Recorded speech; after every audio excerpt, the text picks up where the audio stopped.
SUV nga napalyar ang brake nakadisgrasya sa gikasugat nga sakyanan og nisangpot sa kamatayon sa usa ka habal-habal driver og miangol usab sa duha ka mga pasahero diha sa may Veterans Drive, Maracas, Barangay Lahug, dakbayan sa Sugbo. Ano ang report? Nakabsan sa kinabuhi ang 62 anyos nga si Honorio Giltendes, peskador, usa ka habal-habal driver samtang naangol usab ang duha niya ka mga pasahero nga nadalas tambalanan.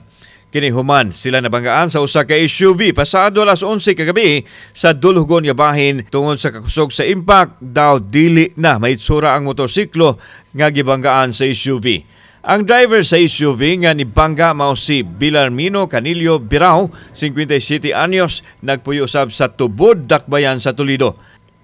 Sa investigasyon sa Traffic Enforcement Unit sa Cebu City Police Office nga nagmalfunction ang brake sa sakyanan ug wa na niya makontrol sa dulhugon nga kalsada. Nagkabig niya ang sakyanan sa gikasugat nga lane diin unang naigo niya ang usa ka auto.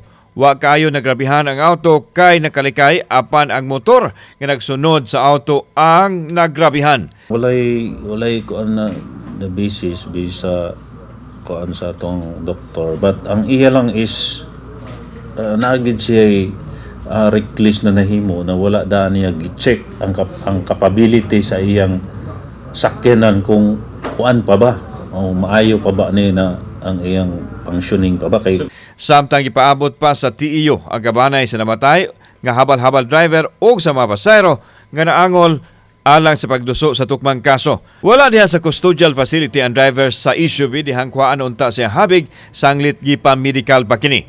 Posibleng magatubang og kasong reckless imprudence resulting to homicide, multiple physical injuries ug damage to properties. Kauban si Clofer Lumayag, ako si Alan Domingo.